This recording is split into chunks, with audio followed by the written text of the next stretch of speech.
Did you see this thing with Jason Kidd said about y'all about beating y'all or Did I like see what? that championship beating y'all?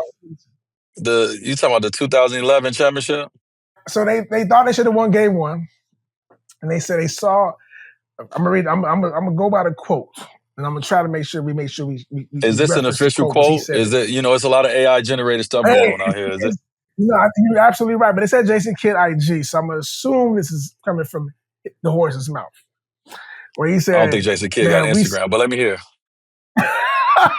What he said, same after they saw y'all doing a little shadow boxing after that 15-point up in the celebration, bop, bop, bop. They're like, yo, we ain't losing this game no more. We gonna win this. Yeah. I've heard that multiple times from different sources that played on that team. I think Brendan Haywood came out and talked about it. I feel like other guys have said that shadow I think Jet boxing said something like moment. that too. Who? Jet might have said something like that. Jet, Jason Terry. Yeah, I heard JT say something about that. So obviously, this is a topic of conversation, no matter who said it. The crazy part about it is that I'm trying to remember something that was 14 years ago. But yes, it is one of those moments that when they show when they talk about the 2011 finals, that's one of the highlight moments where you see me hit that three in the corner. We go at 15. I'm not a 3-point shooter, but I hit a three on the run too, Bob. I'm talking about feet down like Ray Allen. Pop that joint in the corner right in front of the bench. You see me hold my wrists up, and you see Brian come over and hit me with the shadow boxing. So one, Bop, bop, Brian bop. and I did shadow boxing before every game. I don't know if you remember that. That was our thing, right? Because Brian and I trained boxing together. And so we took what we trained and we brought that into the season. So before every game in the starting lineup, Brian and I hit each other with the shadow box. Okay, that was our thing. So when I hit the tray ball, big moment, game 2 of the finals, we up 15, momentum at the crib, crowd going crazy. Brian come over and hit me with the right? The shadow box. I've heard that that's the thing that was the turning point for Dallas Mavericks, right? And to me, that is insane that moment.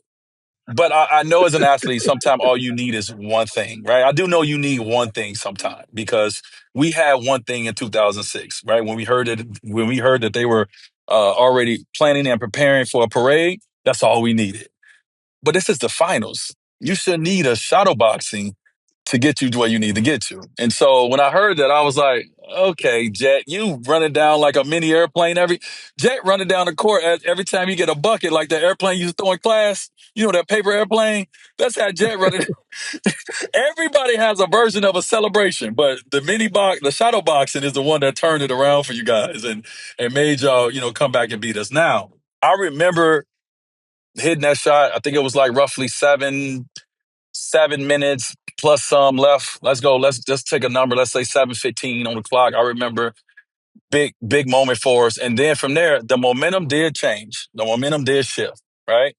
They started making shots. We started missing shots. The momentum changed. Obviously, they came back. Dirk hit that amazing left-hand layup, to win it, and it hurt. It was heartbreaking.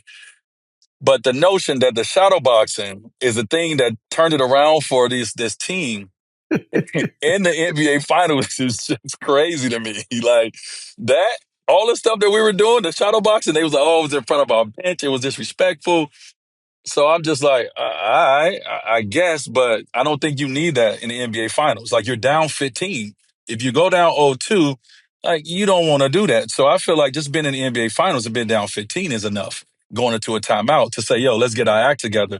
Because it wasn't like we were a much better team than the Dallas Mavericks. Let's get this straight here, right? Like a lot of people talk about Dallas beating us in that year, and we were a mirror image of each other from record-wise throughout the season. I think we were 58 wins. They were like 57 wins, something like that. And their route to the championship was probably harder than our route to the finals, right? They beat You know Portland. what? You're right. They beat Kobe. They swept Kobe. the Lakers, Yeah. who was the Yeah. back-to-back champs. They beat the young OKC team 4-1. I remember that. And so this team was poised to win a championship that year. We just had sexier names with the big three. And we thought we were them boys. And so it wasn't like they were some scrubs that saw a True. All shadow right. boxing and decided to come out True. and start whipping our ass. We knew who we was playing against. You know what I mean? We was playing against them dudes at the same Man, time. so here's a thought, and I've always thought about the fact that like you have like these moments, these games or these situations that one switch changes kind of everything, right? So if you Yeah. look at the fact that, right, so this moment, so now mind you, if they go down 2-0, does the series stays the same? If they instead of tying at 1-1, the series does it Well, start like those well, little things yeah. like that. Like just imagine when y'all was playing Dallas the first time, and you came like we're not going out like that. If y'all go down on 3-2, y'all come back. Like so those kind of Well, just remember, Bob, they had 3 games at home right after that. Remember that. That was still when it was 2-3-2. 3-2. That's right. So we're going back to Dallas, whether we up 1-1 or 2-0. They could go home and win 3 in a row. Once again, this is a very good Dallas Mavericks team. I don't remember the entire roster, but let's go with what I remember.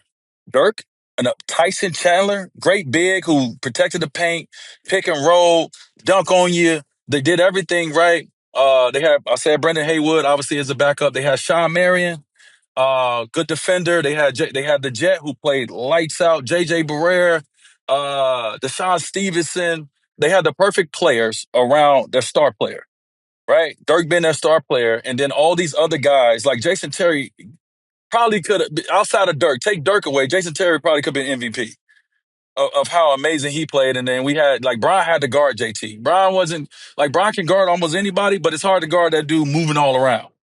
He was coming off all kind of screens. He was moving. He was tearing us up, right? So they had a very good team. We had a team that was still trying to find our identity, but we were good enough. And we were obviously better than the East because we got to the finals that year.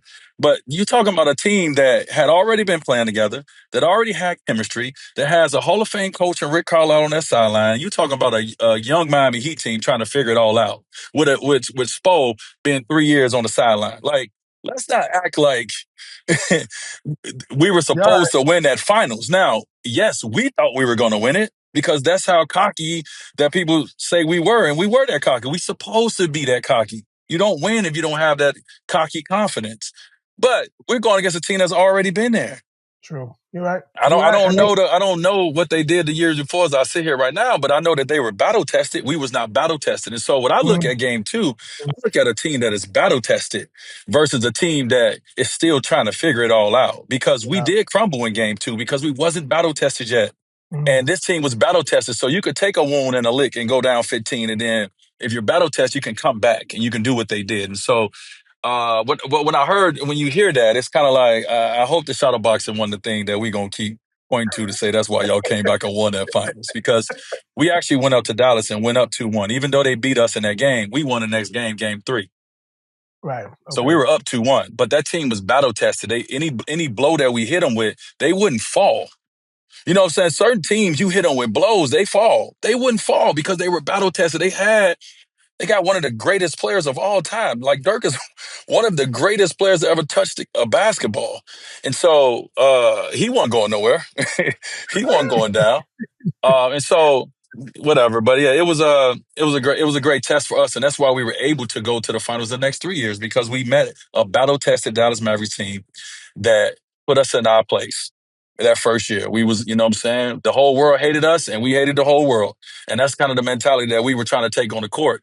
And that wasn't the right mentality. But ultimately, they were more battle tested than we were. They had more experience than we had. And they beat us.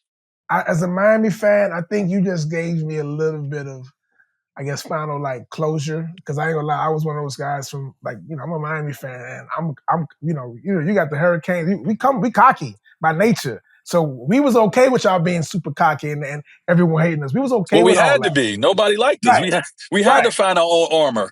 Our armor Yeah, was we don't fuck with y'all. Y'all don't fuck with us. Let's go. Like and we that was love our that. armor. That ain't who we were though. Like we're not those basketball players. You're right. All right, and I'm gonna give you that because mainly, I think the fact that you said they were battle tested, I think kind of opened my eyes because Dallas's trek to the finals that year was tough. Like they earned Bro, that. they swept the Lakers. They We're earned talking that. about Kobe Bean Bryant Yeah, coming they off earned of it. back-to-back championships. I They forgot about swept them. We're talking about Brandon Roy. Now, they was tested. They won 4-2. We're talking about Kevin Durant, Russell Westbrook, and James Harden. 4-1 them. We're talking about a very good Dallas Mavericks team over there. Right? Yeah, you're Yeah, right. we're You're talking right. about a battle tested team, not just that year, the previous years. You're talking about a Heat team that just got together. And I know it's going to be controversy on the big three, but like, I don't feel like we did a good job.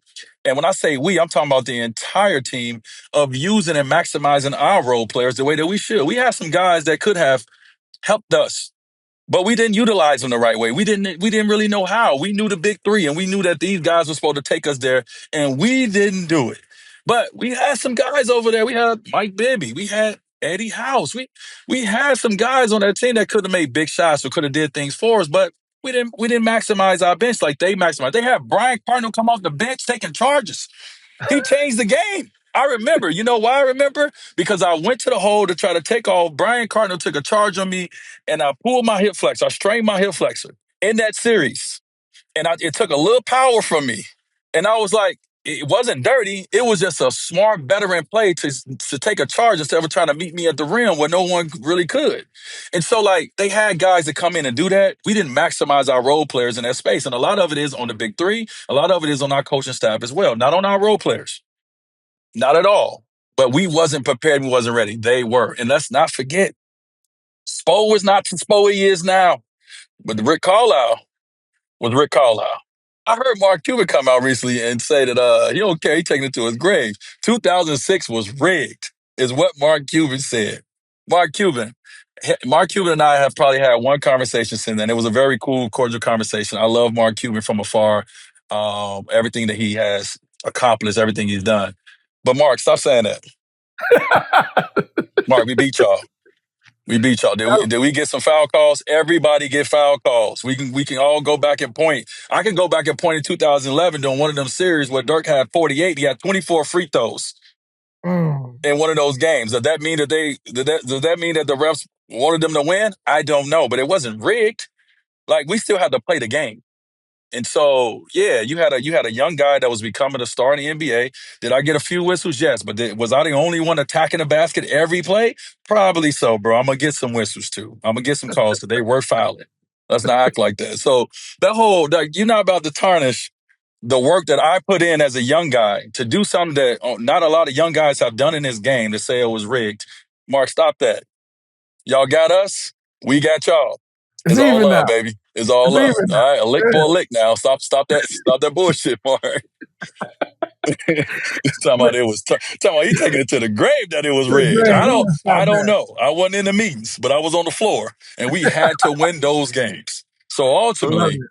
we were Say down it. 2-0. We won 4 in a row. We did our part to make sure we did what we were supposed to do. So we had some guys, well, just like them, we had some veteran guys, some role players that played their role to perfection.